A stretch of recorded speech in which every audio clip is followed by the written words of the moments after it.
नमस्कार, मैं हूं रविकांत। स्वागत है आप सबका। पहलगाम घटना का बदला लेना शुरू हो गया है। जिस तरह से आतंकियों ने हमारी बहनों का सुहाग छीना, उसी सुहाग का बदला ऑपरेशन सिंदूर के द्वारा लिया जा रहा है, भारतीय सेना के द्वारा। और इस बात को मीडिया में बताने वाले भी भारतीय महिलाएं थीं, हमारी सेना की जाबाज महिलाएं, जिन्होंने इस बात को मीडिया के सामने प्रस्तुत किया, बताया कि ऑपरेशन सिंदूर के द्वारा उन बहनों के सुहाग का बदला लिया जा रहा है। भारत सरकार ने ये ऐलान भी कर दिया है कि अभी ये ऑपरेशन ख़त्म नहीं हुआ है और अभी ये चलेगा। तो ये समझिए कि ये चलेगा। लेकिन एक बात है कि इसका परिणाम, अंतिम परिणाम बड़ा सुखद होगा। हालांकि युद्धों का परिणाम सुखद नहीं होता है। जो देश जीतता है भले उसके लिए सुखद हो, लेकिन विध्वंस तो वहाँ भी होता है जो देश जीतता है। लेकिन यहाँ जीत हार की बात नहीं है। भारत तो पहले भी जीता था, आज भी जीता हुआ है, और अब जो पाकिस्तान की स्थिति है उसके हिसाब से तो भारत विजयी हो चुका है। जिस देश को आधी रात में ये ही नहीं पता हो कि हमारे देश में मिसाइलें कहाँ से आ गईं, कैसे गिर गईं, हमें पता नहीं चला। आधी रात में सब लोग सो रहे हैं और मिसाइलों ने अनेक जगहों पे, अनेक शहरों में विध्वंस कर दिया। इस बार पाकिस्तान के पंजाब में भी मिसाइलें गिरी हैं, जो अब तक के 4 युद्धों में ऐसा नहीं हुआ है। पाकिस्तान का पंजाब प्रांत अछूता रहा है। इस बार उस पंजाब का भी इलाज किया गया है। और इस बार उन आतंकियों के बड़े केंद्र जो थे, मुख्यालय थे, उनको तबाह किया गया है। कितने आतंकी मरे अभी तो स्पष्ट गिनती नहीं है। उम्मीद है कि 70 से 100 के बीच आतंकियों की मौत हुई होगी। अंतिम आंकड़ा जो मिले, पता नहीं पाकिस्तान से आ भी पाएगा कि नहीं, पाकिस्तानी इसको बता भी पाएंगे कि नहीं। क्योंकि पाकिस्तानियों को तो यही नहीं पता कि हम भागें कि सामना करें। और भागने के लिए, छुपने के लिए उनको कहीं जगह भी नहीं है। वो भागेंगे कहाँ? सामना तो करना ही है। या तो हाथ जोड़ के सामने आ जाएं, सरेंडर करें। लेकिन भारत बख्शने के मूड में बिल्कुल नहीं है। ये जो विभत्स घटना हुई है पहलगाम की, ये लंबे समय तक संदेश देने वाली घटना है। ये हमारी बाद की जो पीढ़ियां हैं उनको भी याद रहेगा। ये कुछ घटनाएं होती हैं ना कि मानस पटल पर बड़े लंबे समय तक छप जाती हैं, वो कभी मिटती नहीं हैं। उसी में से एक घटना थी ये पहलगाम की। ये मिटेगी नहीं, ये अमिट रूप से बनी रहेगी। लेकिन हाँ, ऐसी उम्मीद है कि इस आतंक का जो स्रोत है ये मिट जाएगा। एक देश जो धर्म के नाम पर बना, मैं इसको जब भी पाकिस्तान की चर्चा होगी मैं इस बात को बार बार कहूँगा कि एक देश जो धर्म के नाम पर बना, पूरी दुनिया में अधर्म फैलाने के लिए, अब उसका इलाज शुरू है। बताइए, मैंने अराजक लोगों का एक संगठन, जिसे अपनी अराजकता को साबित करने के लिए, अपने मानसिक जो उनकी दुर्बुद्धि है, जो मानसिक विकार हैं, उनको सही साबित करने के लिए एक ऐसे धर्म की ज़रूरत थी जो उनकी हर बात को सही साबित करे। तो उसके लिए एक मुल्लाओं का, मौलवियों का एक वर्ग तैयार किया गया, जो आज़ादी के पहले से ही काम करने लगा था और जिसका अंग्रेज़ों को बड़ा समर्थन था, जिसमें उस समय के पढ़े लिखे लोग भी शामिल हुए, जिसमें से एक जिन्ना भी था, बड़ा वकील था, लेकिन उसके अंदर कट्टरता कूट कूट के भरी थी। वही जो मानसिक विकार वाले लोग थे, बहावी विचारधारा इतनी कूट कूट के भर गई कि वो अराजकता बर्दाश्त नहीं कर सकते थे। उनको हर हाल में एक ज़मीन का टुकड़ा चाहिए था, अस्थायी रूप से मिला पाकिस्तान के रूप में। अराजक लोगों के संगठन को एक ज़मीन का टुकड़ा मिला और एक सेना भी मिली, या ये कहिए कि एक अराजक संगठन को जिसके पास एक सेना थी, जो एक सेना के रूप में था, उसे एक देश मिल गया, एक जगह, एक ज़मीन का टुकड़ा मिल गया अपने मानसिक विकारों को पूरी दुनिया में फैलाने के लिए। और उस विकार को सही साबित करने के लिए धर्म का सहारा लिया गया,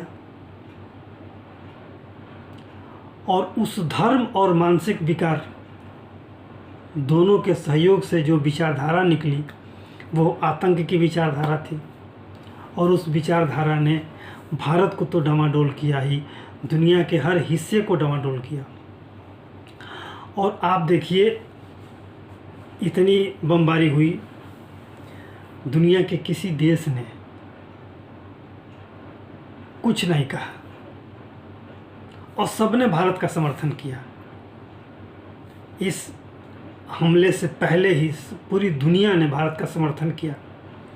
सबने कहा कि भारत को जो करना है करे, हम भारत के साथ हैं। सबने कहा कि हम भारत के साथ हैं, और भारत ने यह तय कर लिया है कि हमारी बहनों के साथ जो अन्याय किया गया, जो मानसिक क्रूरता दिखाई गई, धर्म पूछ के गोलियां मारी गई, उसका बदला लिया जाएगा। और ये शुरू हो गया। और इस अराजक सोच के लिए जब तक उस जमीन के टुकड़े को खत्म नहीं किया जाएगा, उसको जब तक उसका अस्तित्व नहीं मिटेगा, तब तक ये सोच नहीं मिटेगी। इसलिए पाकिस्तान के अस्तित्व का मिटना, और ये अस्तित्व को मिटाने के लिए ऐसा ज़रूरी नहीं है कि वहाँ सब कुछ खत्म कर दिया जाए। उनको इतने और टुकड़े किए जाएं जितनी ज़रूरत है, क्योंकि पाकिस्तान जितना बड़ा भी पाकिस्तान है, पाकिस्तान की आत्मा या पाकिस्तान का जो प्राणवायु है, धन संपदा है, कृषि संपदा है, वो सब, या सैन्य संपदा है, वो सब वहाँ के पंजाब प्रांत में है। बाकी के जो 3 प्रांत हैं वो, उनका पाकिस्तान से कोई मतलब नहीं है। वो चाहते हैं कि हम पाकिस्तान से अलग हों। तो इस बार का इलाज ऐसा ही होगा, और ये इलाज भयंकर होगा। सरकार ने भी कहा है कि अभी ऑपरेशन सिंदूर खत्म नहीं हुआ है, तो ये लंबा चलेगा, और तब तक चलेगा जब तक सुखद परिणाम न आ जाए।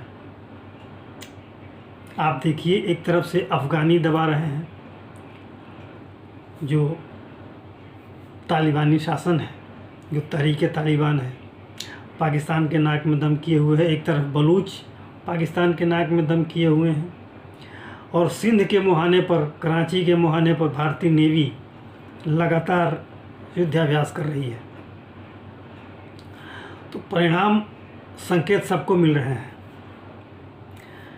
और स्पष्ट तौर पे कुछ लोग कहना भी शुरू कर दिए हैं क्या परिणाम होगा।